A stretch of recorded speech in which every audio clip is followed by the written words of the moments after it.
en Cristo.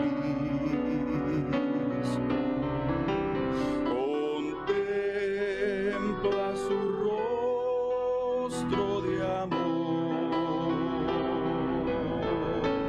y lo terrenal se disipará a la luz del glorioso Señor. Pon tus ojos en Cristo, contempla su rostro de amor y lo terrenal se disipará a la luz del glorioso Señor.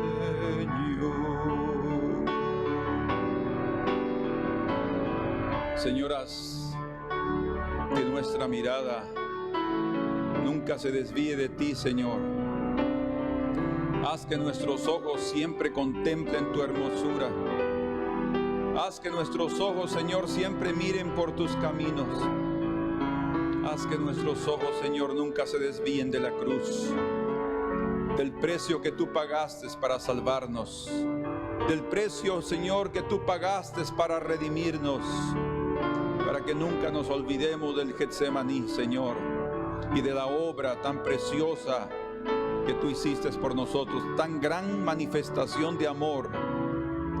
Señor, que no dejemos de verte nunca, Señor.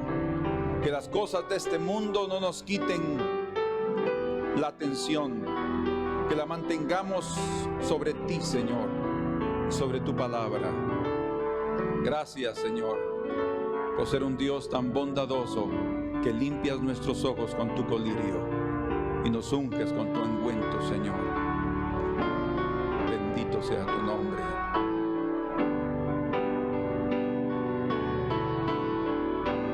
Pon tus ojos en Cristo,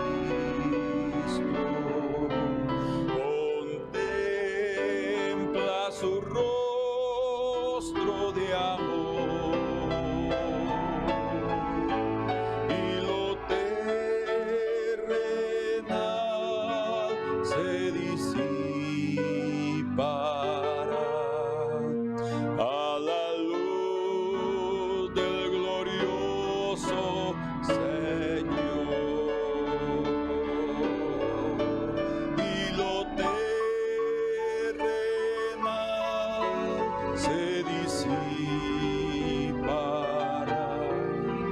a la luz del glorioso Señor.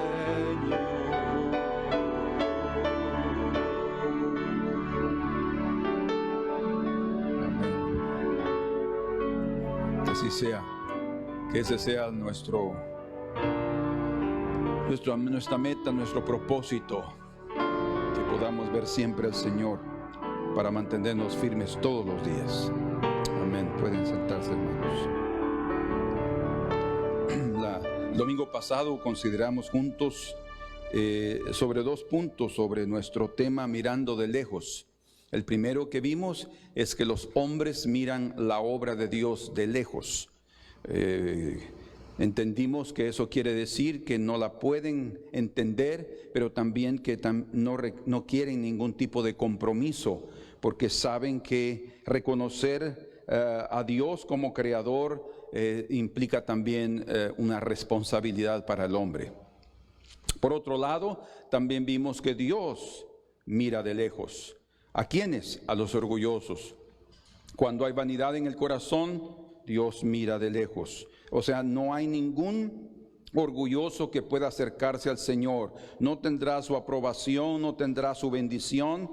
Y también vimos cómo Satanás mira de lejos al humilde, pero a ese el Señor mira de cerca. Entonces, si el hombre se atreve a mirar de lejos la obra de Dios, Dios también tiene su derecho divino y con razón de mirar de lejos al orgulloso.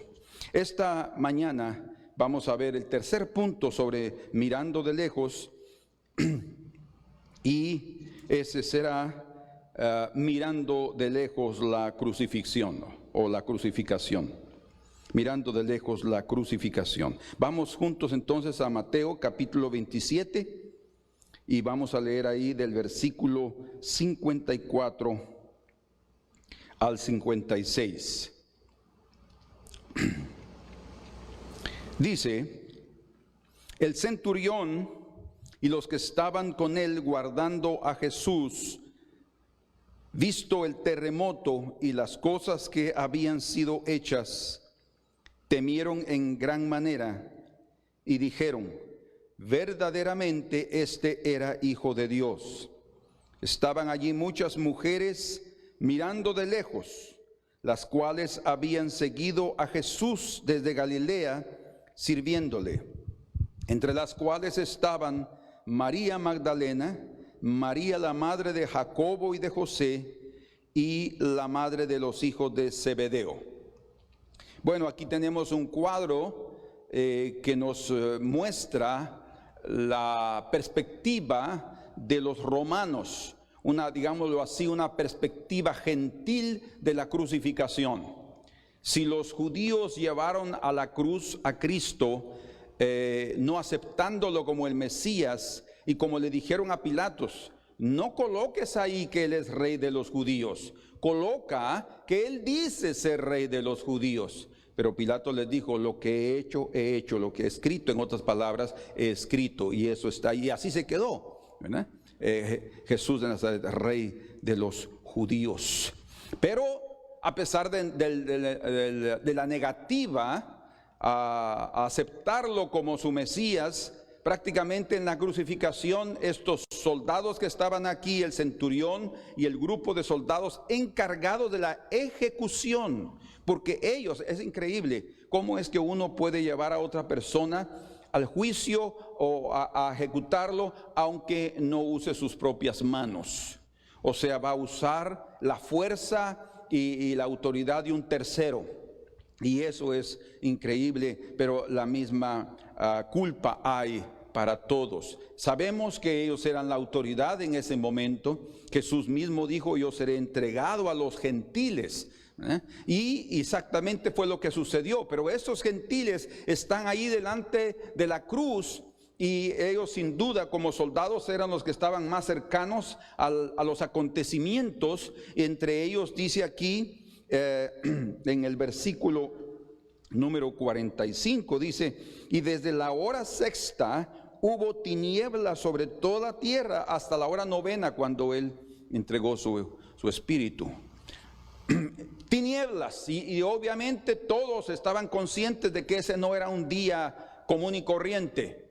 Era un día donde Dios estaba manifestando su ira debido al rechazo de su propio pueblo y digamos así, de la representación de la humanidad hacia la provisión que Él había dado a este mundo. Pero también se estaba manifestando el poder de las tinieblas, queriendo destruir a Jesús, queriendo apagar la luz que Él dijo que era y es. La luz primero brilló en el infierno. Cuando el Señor resucitó, la luz resplandeció y los demonios huyeron como cucarachas a esconderse donde pudieron, porque la luz de los cielos brilló allí cuando el Padre le dijo que se levantara, que resurgiera dentro de los muertos. Y como dice la Escritura, las tinieblas no prevalecieron contra la luz.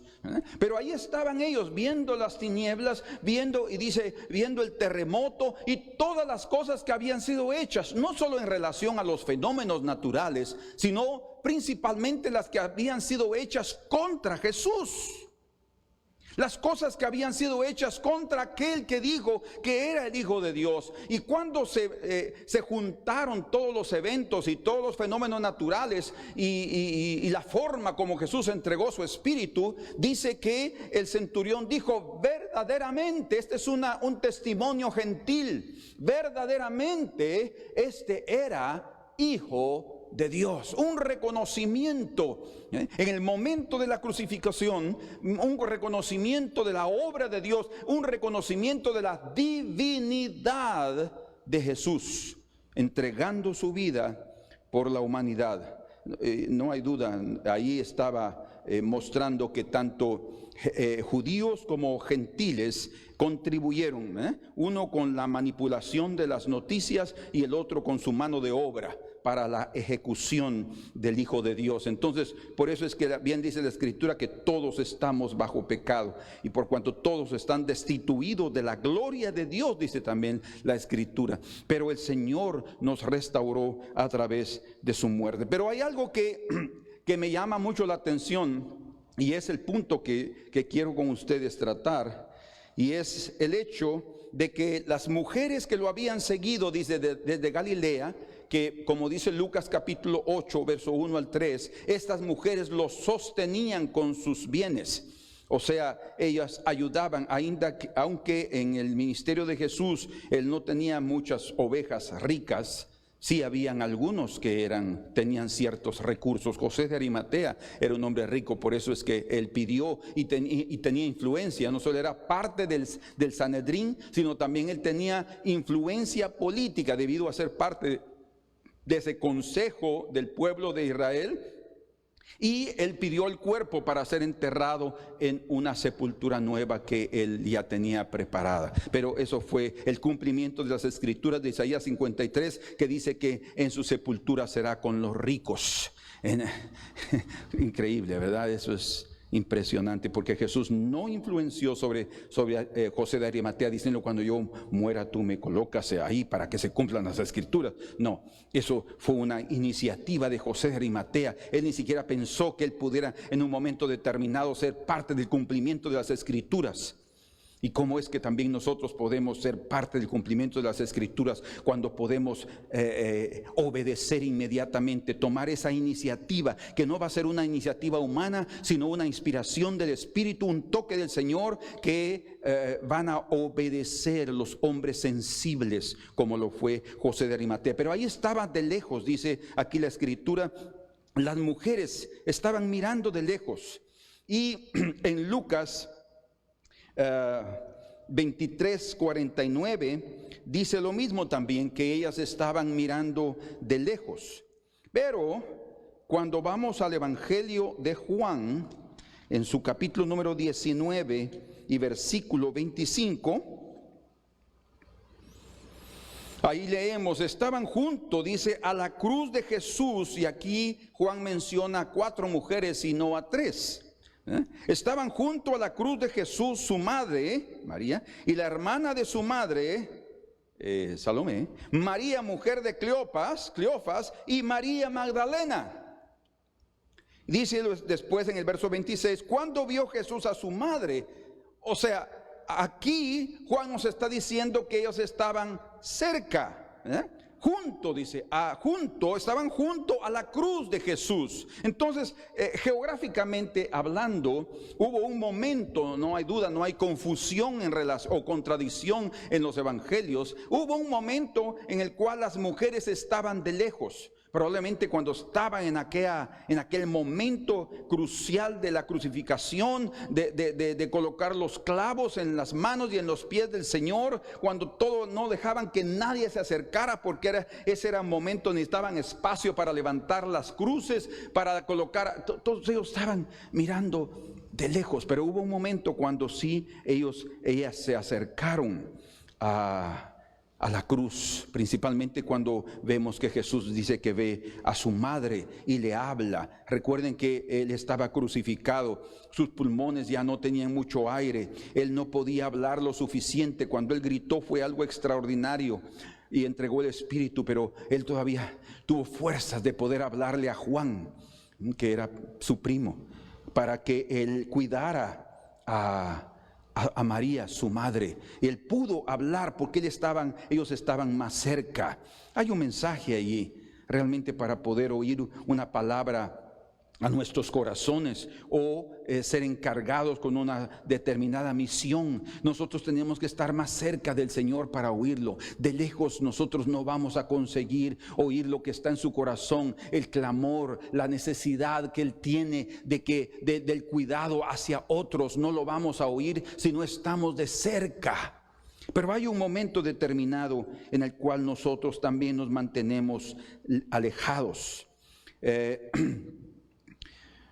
En ninguna manera, cuando estoy hablando esto, trato de criticar o censurar la actitud de estas mujeres cuando estaban de lejos mirando la crucificación. No hay ninguna intención de ese tipo. De hecho, creo que es razonable, es entendible que ellas se encontraran alejadas por lo que había sucedido. Recuerden en el Getsemaní, en la madrugada de ese día, cómo llegaron a prender al Señor, cómo los discípulos huyeron. De hecho, los apóstoles no estaban ahí, no se menciona que ellos estaban ahí. Ahí estaba Juan, y ahí estaba él, tal vez por ser conocido del sumo sacerdote. Ahí estaba él y con María cuidándola porque él tenía esa carga. Sin duda, cuando Jesús le dijo que cuidara a su madre, no era simplemente porque él era el único que estaba ahí. No, es sin duda. Juan siempre manifestó ese cariño para María, ese cuidado, esa atención para María. Y sin duda él no era solo muy amado por Jesús, sino amado por Jesús también porque él se preocupaba por los suyos. Entonces es entendible que ellas se encontraran alejadas, pero quiero llamar la atención específicamente de una mujer, y es de Salomé. La madre de Jacobo y de Juan. Ella estaba ahí, ella era parte de ese grupo de mujeres que estaban mirando de lejos a Jesús en la cruz. Y no hay duda, nosotros lo podemos ver en las Escrituras, que días antes, poquitos días antes de la cena del Señor, cuando Jesús estaba hablando sobre que Él sería muerto y resucitaría al tercer día, de repente dice la Escritura aquí en el capítulo 20 de Mateo,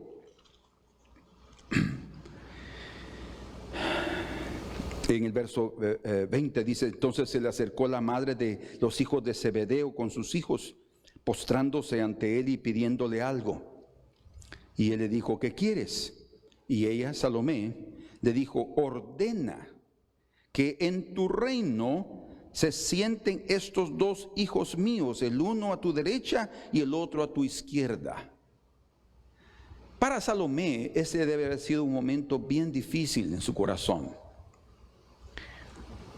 Primero, tenemos que recordar que esos dos ladrones que fueron crucificados, uno al lado derecho, el otro al lado izquierdo de Jesús, uno de ellos, arrepentido, dijo: Señor, acuérdate de mí cuando vengas en tu reino. O sea, él estaba pidiendo al Señor que él pudiera en algún momento determinado ser parte de esa manifestación. Él estaba creyendo, porque recuerden que la placa estaba ahí, el anuncio estaba ahí: Jesús, rey de los judíos, Jesús de Nazaret, rey de los judíos. Señor, acuérdate de mí cuando vengas en tu reino. Yo sé que hoy no, estos días, este periodo de mi vida, yo no conseguí entender y comprender, y hasta aquí que estoy ya para morir, yo puedo ver, Señor, pero por favor acuérdate de mí. Y el Señor se le dijo: hoy estarás conmigo en el paraíso. O sea, le aseguró por lo menos su salvación, pero no le dijo: sí, estarás conmigo en el reino, porque en el reino de Dios dice la Escritura que estarán en el reino, dice el libro de Romanos, aquellos que reciban abundante gracia. Abundante gracia. Se requiere algo, que es lo que vamos a ver en esta mañana, y es eso lo que Salomé estaba considerando. Me imagino cuando ella estaba viendo al Señor crucificado y aquellos dos hombres ahí, uno al lado derecho y otro al lado izquierdo, y ella unos días antes pidiendo que sus hijos estuvieran en el reino. Y dice en el verso 22 del capítulo 20 de Mateo: Entonces Jesús respondiendo dijo a Salomé: no sabéis lo que pedís. Ay, Señor, ¿podéis beber del vaso que yo he de beber y ser bautizados con el bautismo con que yo soy bautizado? Y ellos dijeron: podemos, Señor. Ay, Señor, yo creo que Salomé estaba recordándose de esas palabras, como dijeron: sí, podemos. Y sí, Juan estaba ahí, y Jacobo no se sabe si él estaba ahí, pero tampoco estaban al lado de Jesús.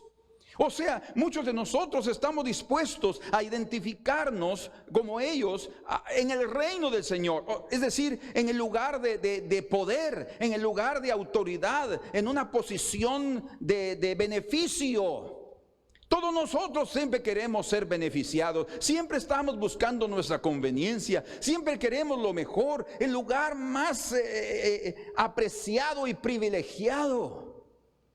Pero el Señor, a través de la crucificación, Él nos enseñó que nosotros también tenemos que aprender primero a identificarnos con su muerte, para después ser identificados también con su resurrección y con su reino. El Señor sí les dijo a ellos, tanto a Salomé: de hecho ustedes van a morir también como yo morí, van a ser mártires. En otras palabras les estaba diciendo eso. No era el momento oportuno de estar en la cruz físicamente en aquel día, pero sí ellos tendrían también que pagar un precio alto.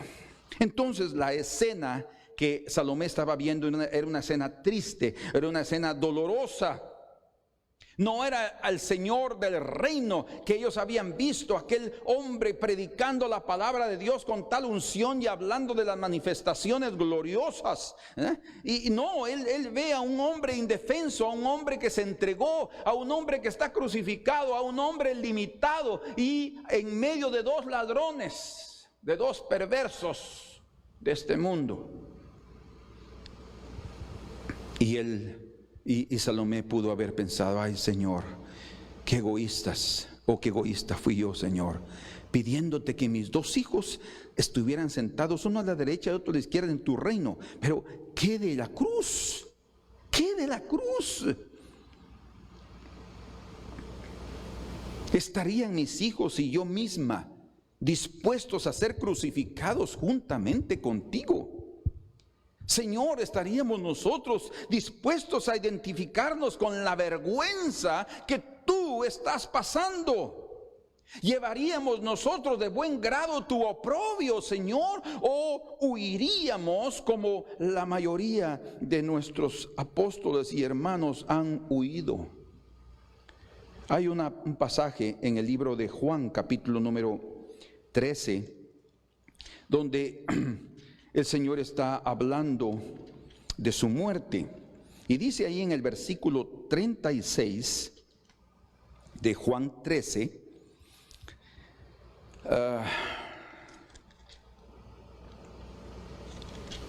le dijo Simón Pedro: Señor, ¿a dónde vas? Jesús le respondió: a donde yo voy no me puedes seguir ahora, mas me seguirás después.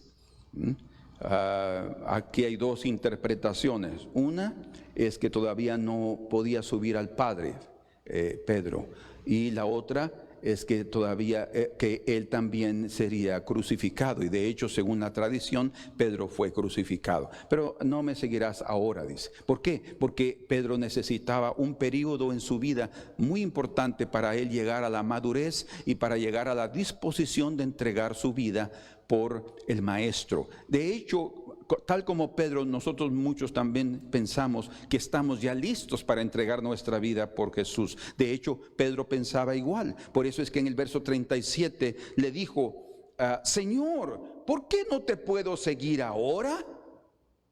Y nosotros podemos decir lo mismo: Señor, ¿por qué yo no puedo seguirte ahora? ¿Por qué yo no puedo estar sentado contigo en tu reino, Señor? Porque todavía necesitas primero identificarte conmigo en la cruz, en negarte a ti mismo. Y dice aquí: mi vida pondré por ti. Miren qué disposición. Vea aquí qué dedicación, digámoslo así, qué devoción de parte de Pedro, qué determinación. Pero Jesús le dijo: Él le reveló su corazón: tu vida pondrás por mí.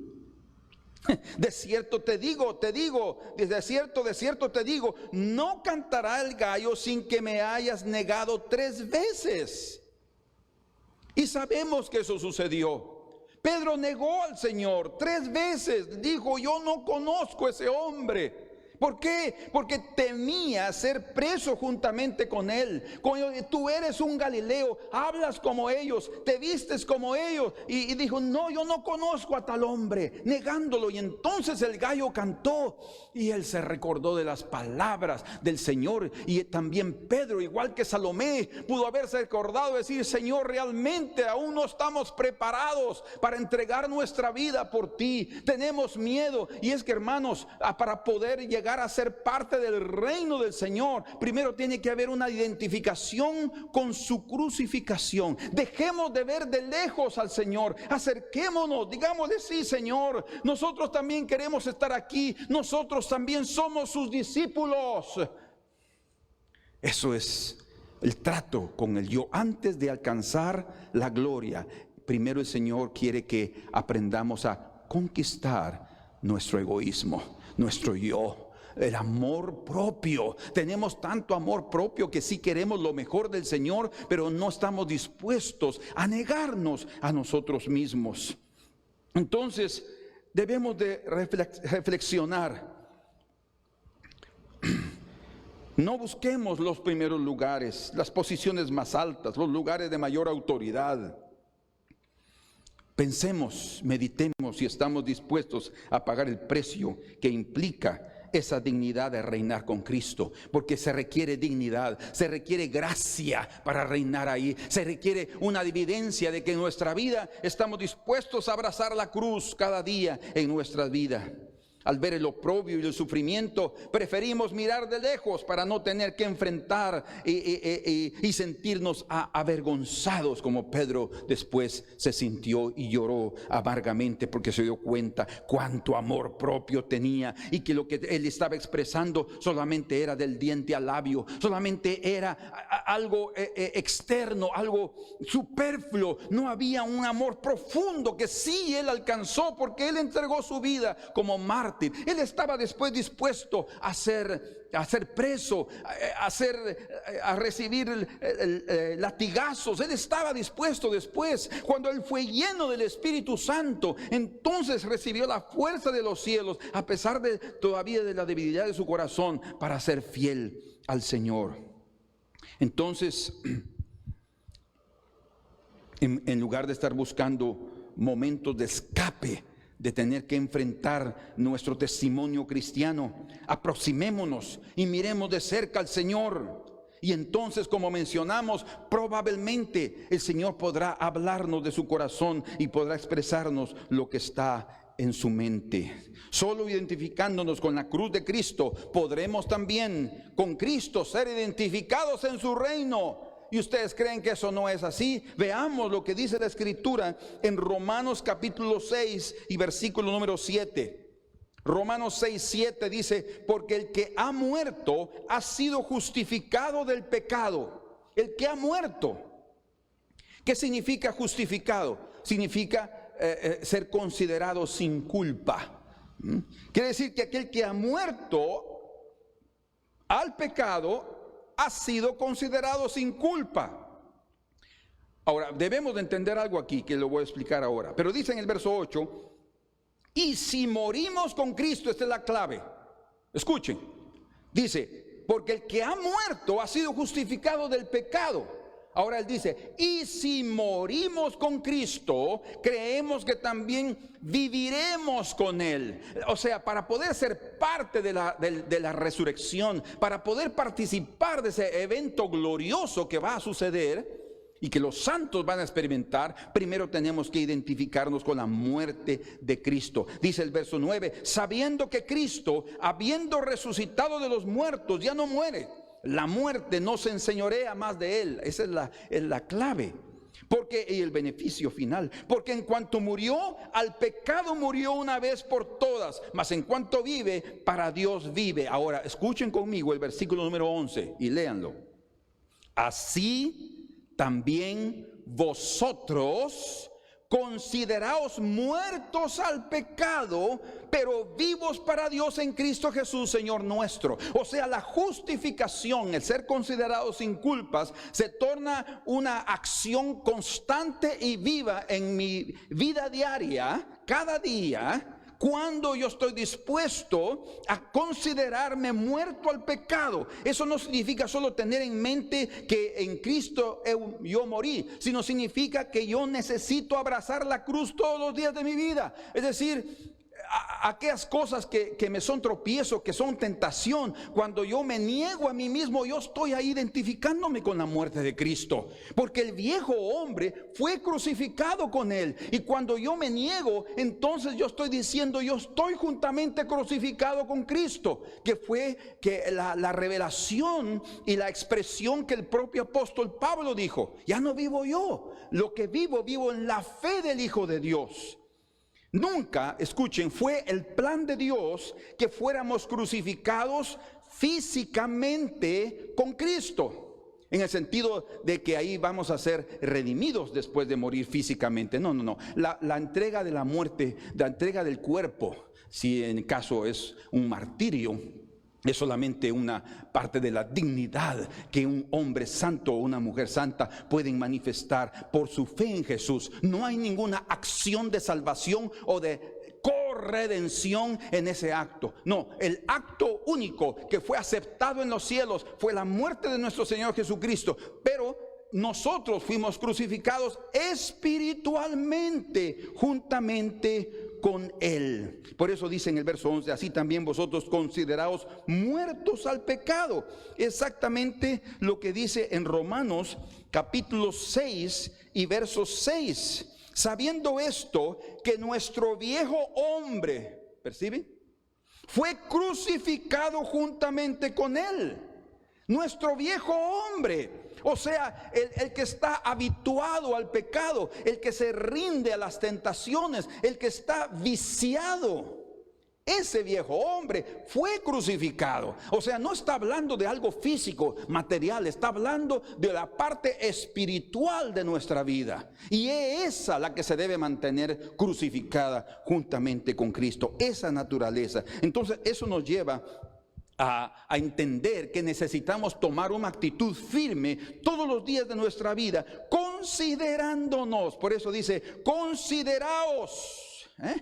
Tenemos que meditar, tenemos que entender y tomar la actitud firme de hacer a un lado todas aquellas cosas que desagradan al Señor para identificarnos con Cristo, porque si nos identificamos con su muerte, el Señor va a identificarnos con su resurrección. Amén. Porque es a través de eso que nosotros participaremos. Bien dice aquí en Romanos capítulo 8 y versículo número 11: y si el espíritu de aquel que levantó de los muertos a Jesús mora en vosotros, el que levantó de los muertos a Cristo Jesús vivificará también vuestros cuerpos mortales por su espíritu que mora en vosotros. O sea, la participación del Espíritu de Dios, que fue por el Espíritu Santo, por el poder del Espíritu, que el Espíritu eterno Él se entregó, pero también el Espíritu lo levantó, como el profeta oyó la orden del Señor diciéndole: profetiza, profetiza, hijo del hombre, a estos huesos secos. Y ahí vino el Espíritu de Dios. Dice, no es propiamente el cuerpo que comienza a sentir la necesidad de levantarse, de ninguna manera. Es el poder del Espíritu que llega ahí a dar vida. Sin la vida del Espíritu es imposible participar de la resurrección. Entonces, hermanos amados, experimentemos hoy esa vida de resurrección a través de aproximarnos. No miremos de lejos la crucificación, no miremos de lejos la cruz, no miremos diciendo: yo no quiero ninguna responsabilidad, yo soy de sus discípulos, pero de los discípulos que miran de lejos. No, seamos de los discípulos que están dispuestos a identificarse a pesar de las consecuencias. En 2 de Timoteo capítulo 2 y versículo número 11 dice: palabra fiel es esta, si somos muertos con Él. No está pidiendo que muramos físicamente. O sea, en un momento determinado de persecución va a ser necesario también una determinación nuestra. Como me decía alguien, que está comenzando su caminata cristiana. Pero pastor, ¿qué vamos a hacer cuando la bestia quiera ponernos la marca? Pues no vas a permitirlo. No, pero es posible. Si no lo permitirás. Nadie que quiera agradar a su Señor en el período de la tribulación, si hubiera alguna persecución y nos tomara a alguien, ¿qué vamos a hacer? ¿Vamos a negar al Señor por amor a nuestra propia vida? Pero si le hemos dicho, Señor, yo quiero seguirte, quiero ser fiel a ti, entonces vamos a ser fiel aún en esa circunstancia extrema de nuestra vida cuando vamos a ser probados, como lo sucedió con Sadrach, Mesach y Abednego, ¿verdad? Nosotros servimos a ese Dios vivo y no vamos a adorar esa imagen. Pero si no, ustedes entrarán en ese horno de fuego. Pues preferimos entrar ahí. Si el Señor no nos libra, escuchen, si el Señor no nos libra de tu mano, pues ahí entramos y allí nos librará el Señor. No hay duda, el Señor llegó ahí y libró a Sadrach, Mesach y Abednego del fuego. No fueron consumidos, un milagro sucedió. Pero si el Señor decide no salvarnos físicamente en el periodo de la grande tribulación, ¿eso qué importa? Dice el Señor ahí en una de las conclusiones que este hermano llegó fue: entonces lo que yo debo tener es que no debo tener miedo de la muerte. De ninguna manera debemos tener miedo de la muerte física, porque la muerte física es solo un momento. La muerte eterna es para siempre. La muerte física es solo la separación entre mi ser espiritual y mi cuerpo físico. Y yo estoy en la presencia del Señor y después tengo la seguridad, ¿sí?, de que mi cuerpo va a ser resucitado y transformado y viviré con el Señor con mi cuerpo eternamente. Entonces no hay que tener temor en relación a nuestro testimonio de cristianos. No tengamos temor de que las personas sepan quiénes somos y en qué creemos y cuál es nuestra postura firme. Bien les dijo el Señor a sus discípulos: el mundo os odiará así como me odió a mí. Porque no sois del mundo, dice el Señor. ¿Por qué? Porque ellos decidieron caminar con Cristo. Y desde aquel momento el mundo, que tiene otro estilo de vida, odia a aquellos que siguen al Señor. Por eso dice 2 Timoteo 2:11, palabra fiel es esta: si somos muertos con Él, también viviremos con Él. Si sufrimos, también reinaremos con Él. O sea, parte del precio a pagar para reinar con Cristo es el sufrimiento. O sea, el negarnos a nosotros mismos y darle la gloria a Él. Si le negaremos, Él también nos negará. Por tanto, dejemos de mirar de lejos la cruz de Cristo. Aproximémonos y veamos claramente lo que sucedió. Nosotros también fuimos crucificados con Él, porque solo así viviremos en novedad de vida. Veamos que ahí estamos nosotros también, juntamente con Él, crucificados. Y así, juntamente con Él, seremos resucitados. Dios el Padre quiere que reinemos, sí, con Cristo. Dice que a través de Cristo, Apocalipsis 1:6, dice que Él nos ha hecho reyes y sacerdotes para Dios el Padre. Reyes y sacerdotes. Él quiere que reinemos con su Hijo, pero Él espera que todos primero nos identifiquemos con su cruz, con su muerte. La corona, o sea, la coronación, el premio, la premiación, viene después de beber el cáliz. La corona eterna de gloria viene después de la corona de espinas. No solo con Jesús, nosotros también necesitamos identificarnos con el Señor. Amén. Veamos el cuarto punto. En Marcos capítulo 8, versículo 22. Marcos capítulo 8. Versículo 22. Vamos a leer ahí unos versículos.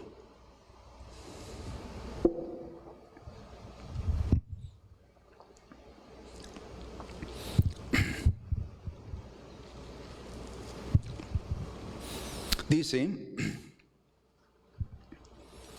vino luego a Betsaida, Jesús, 8:22 de Mateo, de Marcos. Y le trajeron un ciego y le rogaron que le tocase. O sea, fueron las personas, tal vez algunos hombres, que le trajeron al ciego. Entonces, tomando la mano del ciego, le sacó fuera de la aldea. Si ustedes noten, habían gentes que lo conducían. Ahora fue Jesús el que lo tomó de la mano y lo condujo fuera de la aldea. Y escupiendo en sus ojos, le puso las manos encima y le preguntó si veía algo. Él, el ciego, mirando, dijo, o sea, claramente dice que él vio: veo los hombres como árboles, pero los veo que andan. O sea, era hombre lo que estaba viendo, pero sus ojos, tal vez por la falta de costumbre de estar viendo más claramente, estaban como borrosa, su visión borrosa. Y dice, verso 25, luego le puso otra vez las manos. Esta es la única vez en la cual el Señor coloca 2 veces su mano sobre un hombre, no por la falta del poder del Señor, sino para dejarnos una gran lección, y también por la propia condición del ciego, que él necesitaba aprender algo aquí en su vida. Dice, verso 25, luego le puso otra vez las manos sobre los ojos y le hizo que mirase, y fue restablecido, y dice, y vio de lejos y claramente a todos. Y vio de lejos y claramente a todos. Ya no vio a los hombres como árboles, andando como árboles, o sea, no solo imágenes, no, los vio, son hombres de veras. Y pues, o sea, él entendió, pero fue necesario que el Señor lo tocara otra vez, porque él mismo en su mente la realidad es que nosotros estamos bloqueados a través de los pensamientos de nuestro corazón, que es nuestra mente. No únicamente miramos con los ojos. A mí me ha pasado. Estoy buscando, el otro día estábamos buscando con mi esposa una cuestión ahí que yo había perdido, y no lo encontrábamos en ninguna parte, y lo buscamos aquí, lo buscamos allá, y yo me recordaba que estaba sobre una mesita de noche, que es la mesa, no era la mesa de noche de Fabiola, sino mi mesa de noche. Ahí encima habían varias cosas. Yo me recordaba que estaba ahí. Yo ya había llegado a buscar ahí, sabía que estaba buscando, pero no estaba viendo claramente. Hermanos, después de un tiempo de buscar por todos lados, mi esposa llegó y cabal, ahí estaba sobre la mesa de noche, y yo no lo vi. Y llegué a ver con estos ojos, pero ¿saben qué estaba pasando? Mi cabeza en otro lado. Cabeza en otro lado. Sucedió anoche. Yo estaba buscando una pieza que sirve para una cámara, y yo la busqué en mi mochila donde cargo mi computador, y no estaba, según yo, ahí estaba, pero de repente comencé a buscar otra vez en la mesita de noche. Ahí estaba en la pieza, y dije, Señor, qué increíble, cómo es que uno no puede ver. ¿Entienden? O sea, cuando él vio claramente fue porque el Señor también limpió su cabeza. Necesitamos una purificación de nuestros pensamientos. Necesitamos que el Señor aclare, y que nuestra atención sea en su orden, en su palabra, y no estar poniendo nuevamente nuestros ojos en las cosas que hemos visto siempre, o en las que dejamos de ver, como este ciego. Entonces, aquí hay un mensaje. Y luego le dice en el verso 26, y lo envió a su casa diciendo, no entres en la aldea, ni lo digas a nadie en la aldea. Entonces, Cristo lo sacó de la aldea, y después le dio la orden de no entrar a esa aldea. El Señor lo condujo para afuera, y de una vez lo mandó para su casa, para no regresar a aquel lugar. Bueno, primero quiero decirles que en nuestra vida cristiana nosotros a veces miramos de lejos, pero oscuramente. Bien dice también la propia Escritura en 1 Corintios capítulo número 13. 1 Corintios 13, versículo número 12, dice, ahora vemos por espejo, oscuramente, mas entonces veremos cara a cara. Hay una limitación. Hoy no conseguimos ver claramente. Jesús sí, él podía decir, ahí viene el príncipe de este mundo y él no tiene nada en mí, vámonos de aquí. Él sí tenía su visión clara. Él no solo podía ver las cosas de este mundo, él podía ver también al propio Satanás, a los propios demonios acercándose, viendo el mundo espiritual. Nosotros vivimos en un mundo espiritual también, pero no lo podemos ver debido a nuestra ceguera, debido a que estamos con nuestra visión totalmente oscura.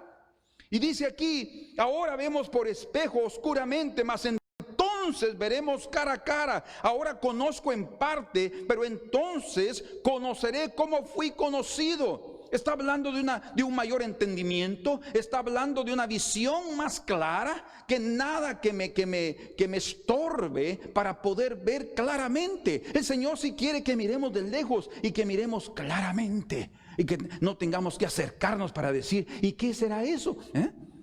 Yo me doy cuenta cuando hay un accidente, la mayoría del tráfico obviamente baja de velocidad, pero a veces baja demasiado. ¿Saben por qué? Porque todos los que van dirigiendo quieren parar para ver qué está pasando y quieren ver de cerca, y entorpecen todo el fluir del tráfico. A veces todo casi se para porque cada uno quiere tomarse un su minutín para poder ver qué es lo que está pasando. Bajan el vidrio y para ver, sí, es increíble cómo es la curiosidad del corazón humano. Pero también la Escritura dice aquí en 2 de Corintios capítulo número 3, 2 de Corintios 3, 18, dice: por tanto nosotros todos, mirando a cara descubierta como en un espejo la gloria del Señor, somos transformados de gloria en la misma imagen como por el Espíritu del Señor.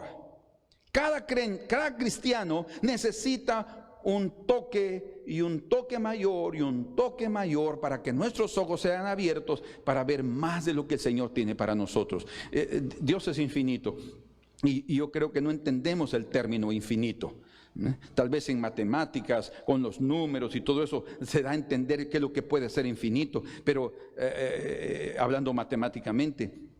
Pero en relación a la eternidad y que no hay límite en relación a la naturaleza divina, no lo entendemos claramente. Yo entiendo lo que es la definición de infinito, que no tiene fin.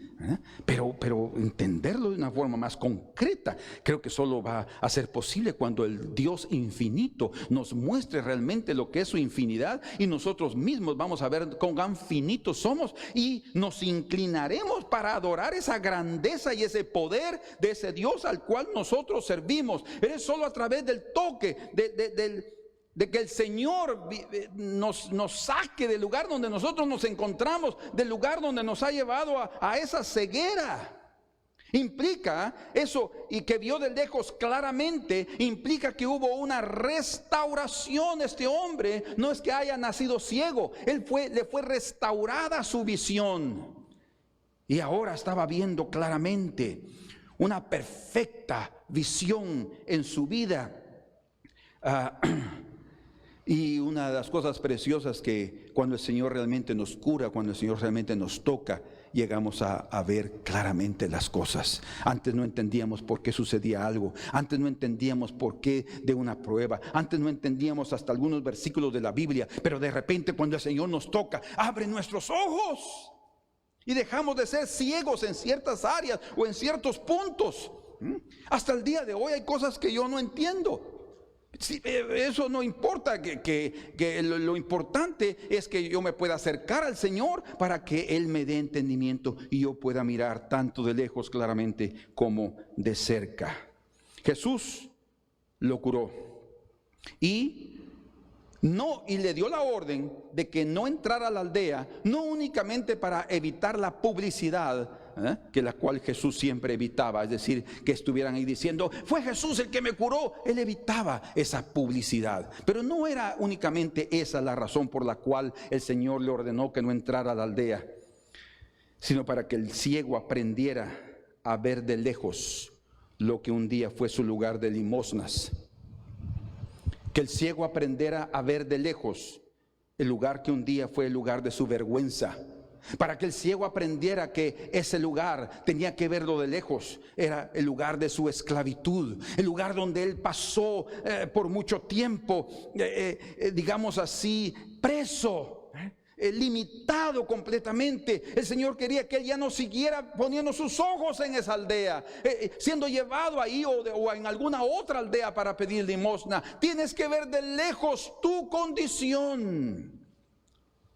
Y nosotros debemos aprender, hermanos, a no continuar aproximándonos o viviendo en los lugares que hemos frecuentado regularmente o mantenido una relación con determinadas personas.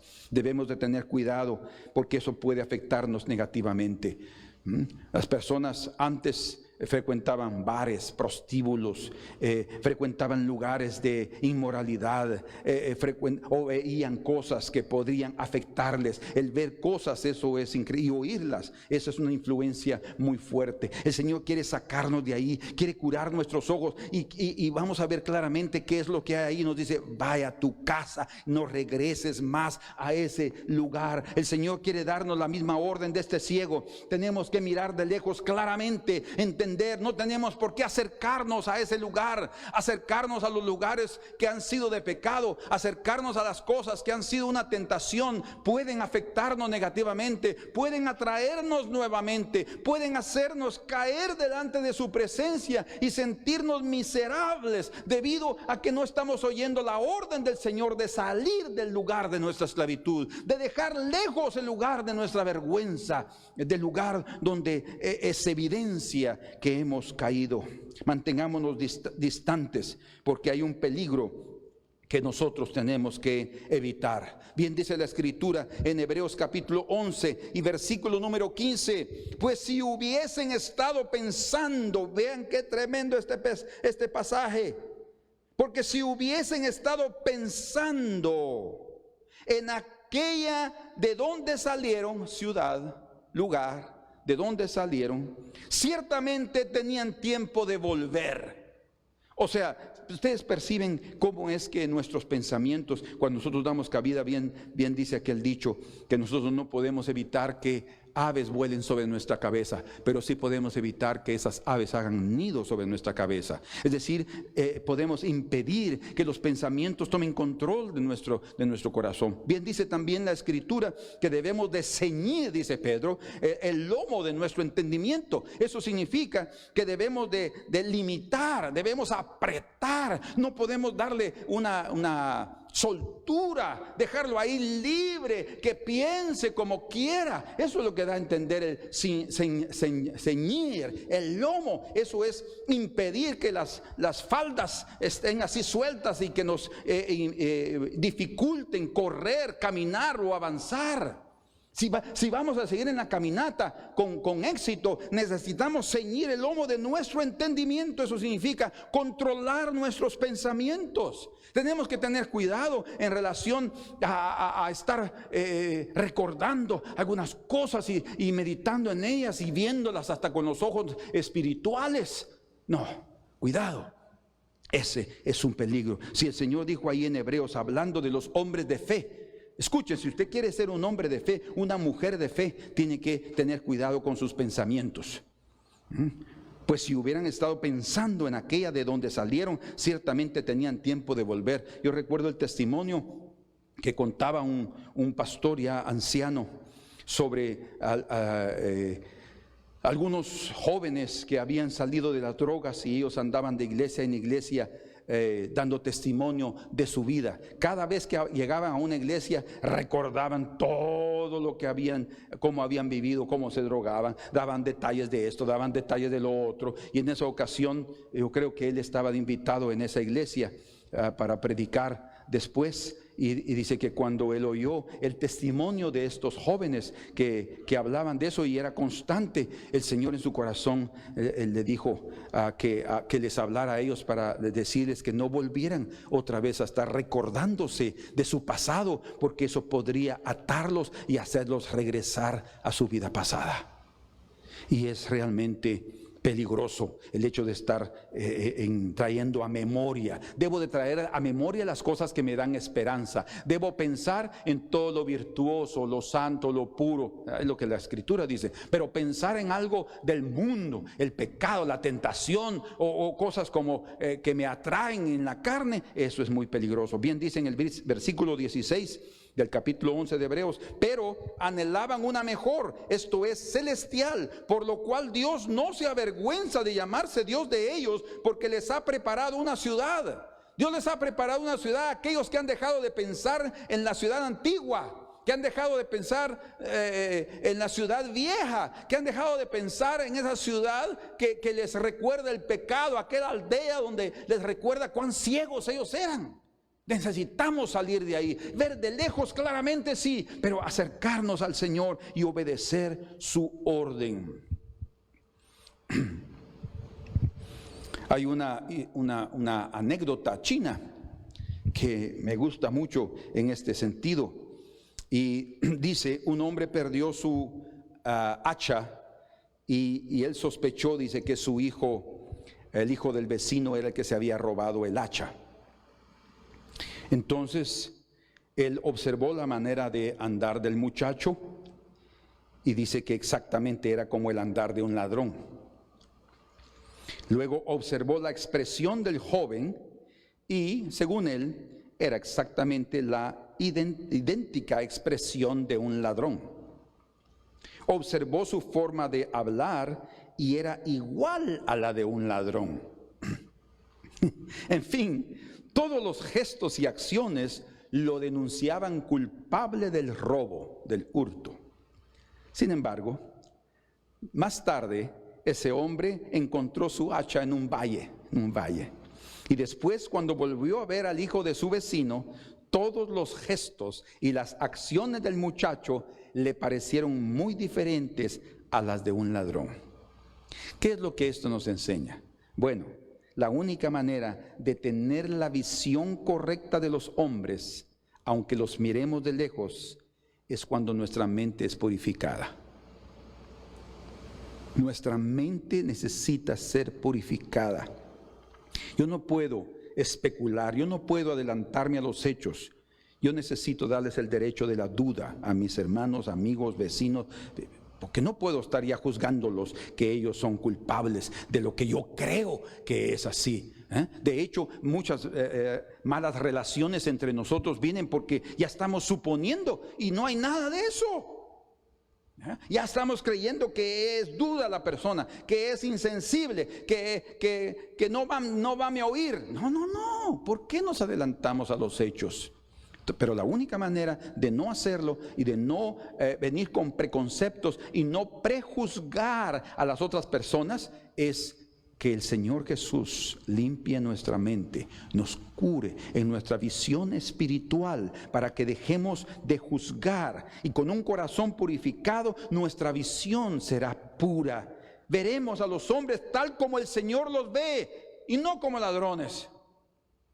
Y no cometeremos injusticias, no permitiremos las sospechas o las especulaciones en nuestro corazón. Veremos a los hombres no como árboles, veremos a los hombres tal como son, y podremos obedecer al Señor de alejarnos del lugar donde estamos, y si es necesario, de determinados hombres.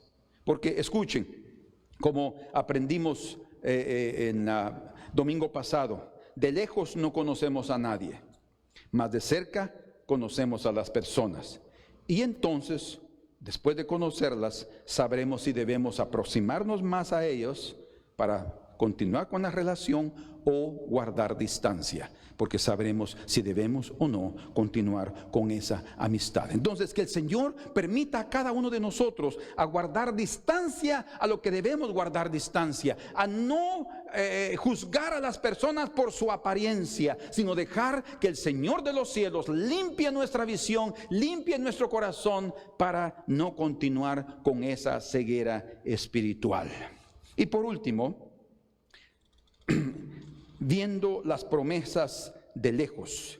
Mirar de lejos, entonces, en este punto que vamos a ver ahora, no es en un sentido negativo, sino nos da la idea también de una prueba de confianza en lo que Dios nos ha prometido, mirando de lejos las promesas. Aunque no las tengamos cerca de nosotros, aunque no las abracemos concretamente, aunque no las tengamos en el dominio de nuestra mano, a nuestro alcance, no importa, aunque las estemos viendo de lejos, nosotros vamos a confiar en lo que Dios ha dicho. Hay cosas en esta vida que el Señor solo nos permitirá mirarla de lejos. Sí, solo de lejos, no de cerca. El Señor nos va a permitir que abra nuestros ojos. Sin embargo, esa limitación no debe ser motivo para ninguno de nosotros frustrarnos, sino para mantenernos firmes y manifestar una confianza plena en nuestro Dios. Bien dice también ahí, estábamos leyendo en Hebreos, vamos otra vez al libro de Hebreos capítulo 11. Ahí dice, conforme a la fe, otra vez los héroes de la fe, murieron todos estos sin haber recibido lo prometido. El Señor le dijo a Abraham que heredaría la tierra, pero no la heredó él, sino fueron sus hijos en la cuarta generación. Pero él creyó, por eso es que el Señor le preparó una ciudad, porque él buscaba no la ciudad terrena, sino la celestial. Conforme a la fe murieron todos estos sin haber recibido lo prometido. Quiere decir que aunque nosotros no tengamos de cerca lo que el Señor nos prometió, la verdadera fe va a llevarnos hasta morir sin haber recibido lo prometido, pero creyéndolo. Aunque nosotros no lo tengamos, lo pueden tener nuestros hijos. Ellos son los que nos representan en esta tierra. De hecho, a través de ellos continuamos en esta tierra. ¿Por qué tienen que ser conmigo? Porque a mí, en mi generación, en mis días, las cosas deben suceder. Todos nosotros queremos que el Señor venga en nuestra generación.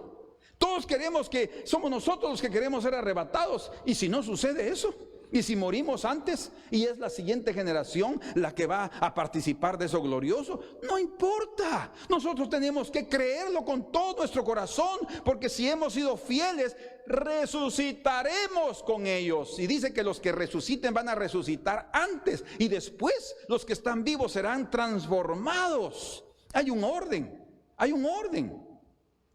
Pero dice aquí, terminando el versículo 13, dice, conforme a la fe murieron todos estos sin haber recibido lo prometido, sino mirándolo de lejos. ¿Se dan cuenta? No todas las cosas el Señor nos va a permitir verlas de cerca. Mirándolo de lejos. Y dice, y creyéndolo y saludándolo. ¡Ah, qué maravilla! Ahí está. Sí, pero no va a estar de cerca para ti ahora, pero te lo estoy dando para animarte, para fortalecerte, para consolarte, para que sigas adelante, porque eso es real.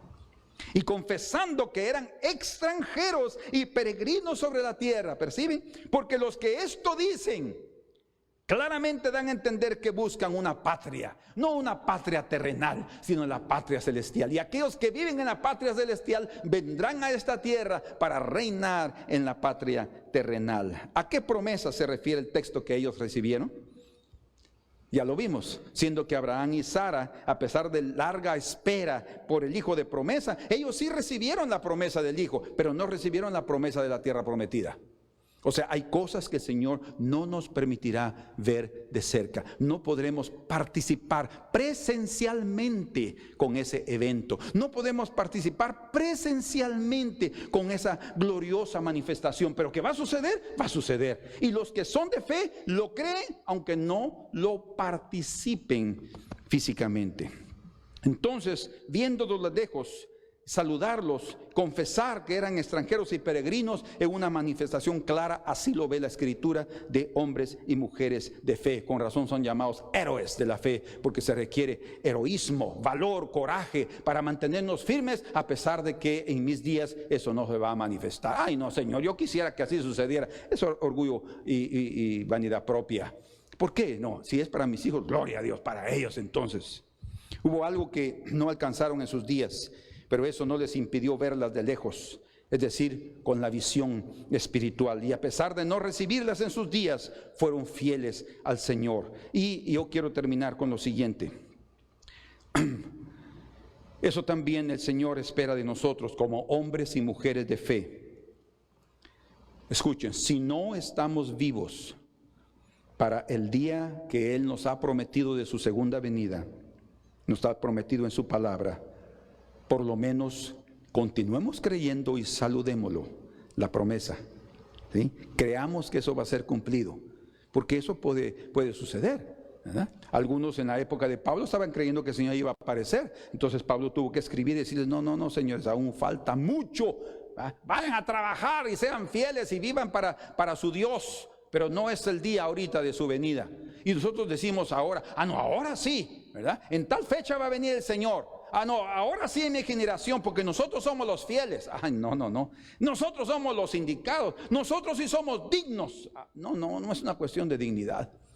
Es una cuestión de fidelidad. Tenemos que ser fieles al Señor, no importando que no vaya a suceder eso. Y como les digo, si no participamos ahora, de todos modos, en el arrebatamiento que pudiera suceder en nuestros días, participaremos en la resurrección y seremos parte de eso glorioso. Pero hay que mantenernos fieles. Amén. Entonces, no importa si no estamos vivos físicamente para el retorno del Señor, su segunda venida. Saludémoslo y enseñemos a nuestros hijos a esperar esa manifestación, vigilando fielmente como también nosotros lo hicimos, ¿sí? Eso va a mostrar que somos hombres y mujeres de fe. Veamos en nuestros hijos el cumplimiento de las promesas divinas, como Abraham vio en Isaac el cumplimiento de la promesa de Dios. Se concretizó en una persona, ¿sí? Nosotros también necesitamos verlo así a la vez de nuestros hijos. Por tanto, el último punto es viendo las promesas de lejos. Eso no significa falta de fe, es todo lo contrario. Es una manifestación, es una prueba de tu fe, que aunque no se va a cumplir en tu vida, se va a cumplir en la vida de tus hijos, a quienes tú les has enseñado el camino del Señor. Amén. Coloquémonos de pie. Señor, gracias en esta mañana por enseñarnos tus caminos. Gracias, Señor, por compartir con nosotros de cómo necesitamos mantenernos fieles a ti, Señor, en toda circunstancia. Que en ningún momento, Señor, nos debilitemos en la fe. Que en ningún momento, Señor, pensemos que triste que las cosas no van a suceder en nuestros días. No, lo que necesitamos, Señor, es manifestar una completa fidelidad a ti, por tu palabra, por lo que nos has dicho, por lo que nos has prometido. Señor, no permitas que nuestros corazones nos engañen. No permitas, Señor, que nuestra mente nos engañe. Mas que cada día, Señor, hayan pensamientos preciosos, pensamientos gloriosos de tu camino, Señor. Gracias, gracias, Señor. Gracias en esta hora, Padre. Por favor, danos claridad en nuestra visión. Danos claridad en nuestros ojos. Y danos también obediencia como a este ciego, que tú lo sacaste de la aldea y lo mandaste a su casa. Es ahí donde tiene que dar testimonio con los suyos. Es a ellos que tiene que cuidar. Es a ellos ahora que tiene que dar el testimonio de quién hizo ese milagro en su vida. Es en la privacidad de su casa que él necesita ser fiel. Muchos de nosotros estamos buscando publicidad, muchos de nosotros estamos buscando el área pública. Mas, Señor, danos también que seamos fieles en lo más privado de nuestro corazón. Gracias, Señor. Oh, que aunque miremos de lejos, tú cumplirás tus promesas, Señor. Tú vendrás en breve y nos llevarás a la casa de tu Padre, Señor, y nos bendecirás con tu presencia, Señor. Gracias te damos. Bendito sea tu nombre, Padre. Pon tus ojos en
lo que creo con todo mi corazón es que ese ciego, cuando el Señor le dijo que como miraba, y de repente él ya vio claramente de lejos, no hay duda que él se volteó para ver al Señor. Y cuando sus ojos se colocaron sobre el rostro del Señor, él recibió fuerzas para no regresar a esa aldea. Cuando sus ojos miraron a Cristo, ese rostro precioso de misericordia, él entendió que lo que debía de hacer. Él entendió a dónde debería de ir. Él entendió la santidad y la pureza. Y él entendió y él quiso identificarse con eso. No quiso publicidad. Sí, tal vez más adelante todos se dieron cuenta en la aldea, no hay duda. Hubo un milagro. Pero vino después de una purificación en su alma. No era únicamente decir, miren, ya miro. Oigan, ¿cómo estoy? Miren cómo estoy. No era eso suficiente, sino lo que él había experimentado al ver al Señor. Dios abra nuestros ojos para ver su gloria. En su luz veremos la luz. Amén. Amén. Una última vez, cantemos al Señor.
Del glorioso Señor.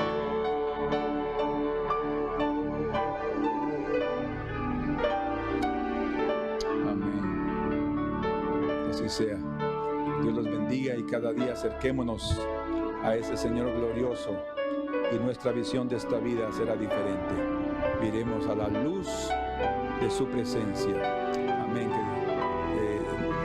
La paz del Señor sea con ustedes y en breve nos veremos. Amén.